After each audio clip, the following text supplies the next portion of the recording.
Hey, Reliability Gang, I'm Jonathan Guiney. And I'm Brendan Russ, and welcome to Reliability Radio, a JLL production and ReliabilityWeb.com media brand.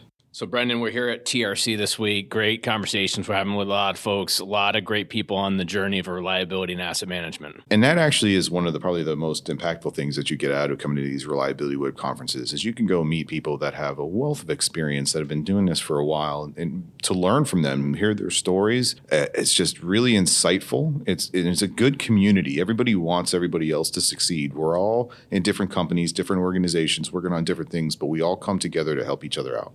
Yeah, I mean, it's one of the reasons that we've been involved with Reliability Web so long. The community practice that's here is incredible. One of the great members with us today, Bill Kilbey, Chief Reliability Officer from Weights Sensor Technology. Bill? Hey, guys. Thanks for having me. Welcome to the podcast. How are you doing today, Bill? Doing well, thank you. What do you think about the conference going on? Well, as usual, you get a wide variety of people from around the world, which is always interesting, different cultures, different approaches to things. And you also, what's surprising, I think we look and we think everybody's already there. They've done it. They're on their journey. They're at the end. They're near the end. But you find people who are just starting, and you find people who are in the middle, and then you find people who are, really at the top. So it's always interesting to talk to those different levels of people. And then you find people that are just completely lost and overwhelmed. And have no idea which way is up. We've all been there, of course. You have to start somewhere. And you have to appreciate that they're at least here. They've had the vision. Their management has allowed them to attend, and they're starting at least. I mean, how long have you been in this reliability game? Well, that goes back to the United States Navy nuclear submarines, where reliability is your life, basically. And I mean life. Like if you make a mistake, or one of your shipmates makes a mistake on something that has to be reliable, you may not live. You may hurt somebody. You may take down a whole submarine. It's happened in the past. Luckily, not for about 60 years. But so that sound and vibration background put me very in tune with the machines. Like I would walk around and I would hear the fans and blowers and turbines and things that make a submarine run. You make your own water. You make your own air. You do incredible things with a nuclear power plant underwater. So I was very in tune to what was going on, and I matched it. My eyeballs, I had to look at screens for 6 hours every 12 hours that told me about the sound from our submarine, the sound of the ocean. So, if you're used to the ocean, you hear the waves. Well, when you're underwater, you hear shrimp, you hear dolphins, you hear fish, you hear big cargo ships up above. And all those things are part of that environment. And so you become very in tune to the sounds and what's going on.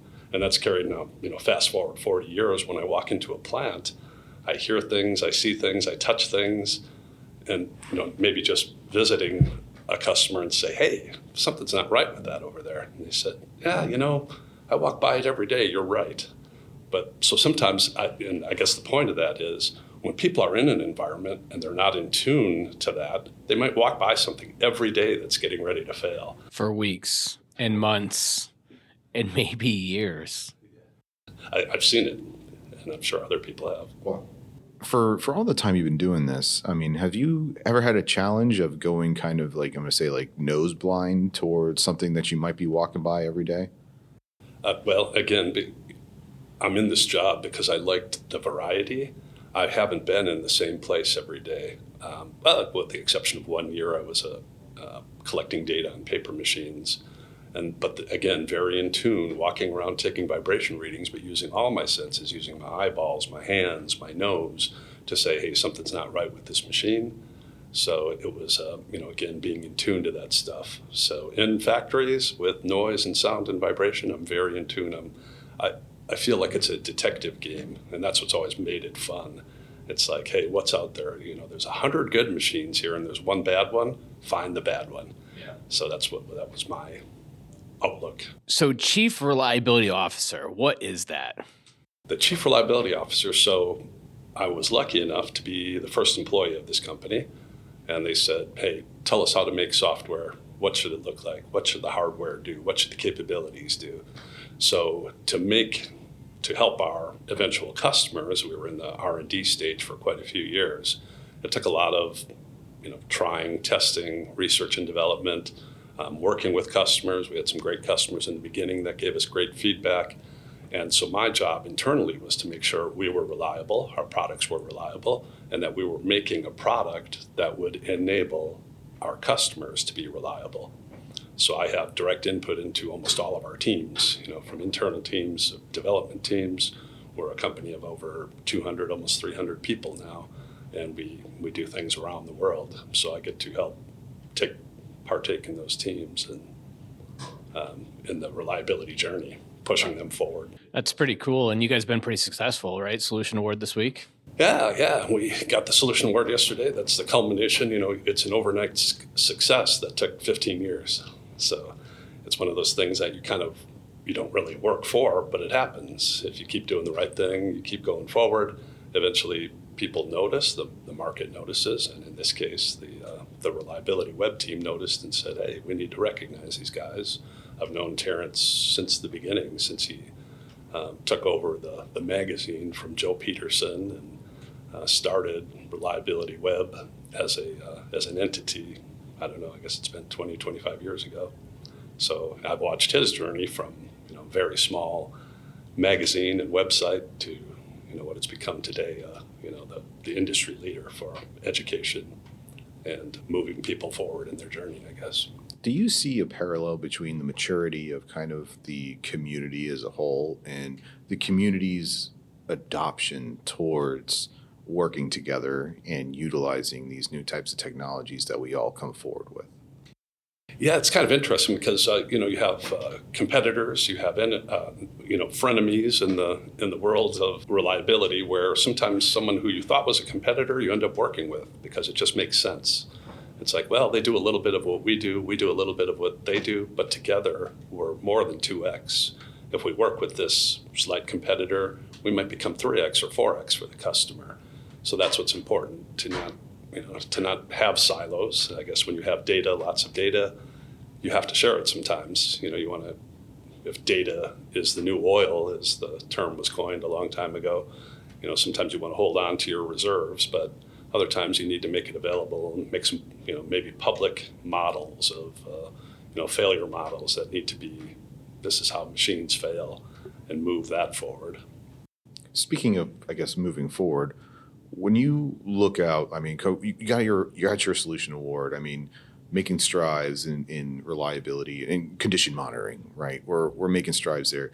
When you look out and see, okay, what's next for Waits? What's next for you, Bill? Like next year, 5 years, 10 years, what do you see? Yeah, it's I've always been a dreamer. In fact, maybe I'll go back if we have a minute. I'll back up. So after the Navy, when I worked for the GE repair industry and doing software and hardware, using the software and hardware by CSI, I eventually went to work for that company in the 90s. And I started to dream, about, we had Wi-Fi in our building. We no longer had to plug into an Ethernet. And I said, Wi-Fi, wow, if we could put a sensor on the Wi-Fi network, how powerful would that make us? We wouldn't have to have someone walking around. So back in the 90s, I began to dream about that. And at CSI, there were dreamers as well. So we started to dream about making wireless sensors. So my journey kind of began there, thinking, where are we going to go? And so that's been evolving now for 20 years or more, about where can the sensors be made smaller? Can the sensors be made smarter? Edge processing, can the models be made better? And I've come to the conclusion that, there's a lot of hype, of course, you just mentioned AI. In fact, if you do a Grok search or any kind of a search, it'll tell you that on the earnings calls of the Fortune 500, that AI has been mentioned an average of 43 times on their earnings calls. Now, okay, it's important, but not that important. And then you can tell it's kind of in the hype cycle, that there's a big hype around AI. Hey, we use AI, of course. We take something like 5 billion readings every day. We couldn't process that without AI. But I'm going to go full 180 and say we couldn't do our job without our vibration analysts, our certified people with industry experience who have been in the shoes of the people who are going to get the results of that data. So instead of just kicking out an AI recommendation, we're going to give them curated or in context data from a human being. And I'll go ahead and say I don't think that's going to change for a long time. I don't want to say never, but I think there's always going to be, and right now we have plans to always have a human in the loop. Yeah, that misconception that AI is going to solve all your problems, right? It's data that's going to help us to do things better, faster, stronger. It's going to give the person at the end of the line the ability to make the best decision that they can and drive some efficiencies into those processes, right? Right. And I think the large language models that are available now are going to be very useful for us as well as our customers.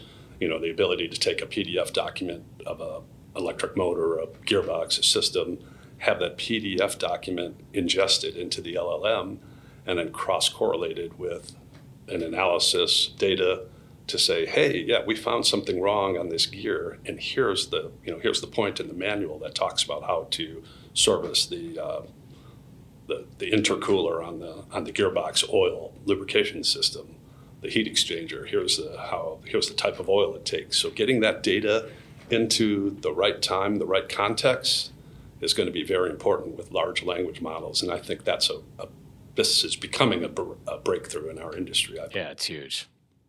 So as we start to wind down this episode of Reliability Radio, Bill, do you have any last parting thoughts you want to give to the audience? I think I'll just reiterate the point. I've had friends now, when we get into a discussion, an argument, they turn to their AI model, their LLM, and that's what they reply with. And eventually, is it going to be, am I just going to have an LLM that's a digital twin of Bill talking to the digital twin of Brandon? We're going to all be in trouble. Yeah, when our digital twins and LLM AI models start arguing with each other. So I would recommend, maybe this is an old person's view, I would recommend put down the phone and have a discussion human to human, and don't answer your friends in a discussion with something from Grok. Hey, here's what Grok said, or here's what, ChatGPT, or here's what. And that's what's happening, and it just kind of scares me a little bit. I think there should be more human interaction, and use your brain, exercise that gray matter, and make it stronger and better. Yeah. Don't outsource that. No, fantastic, Bill. Really appreciate you jumping on with us today. And for all of our listeners out there, we'll catch you guys next time. Thank you.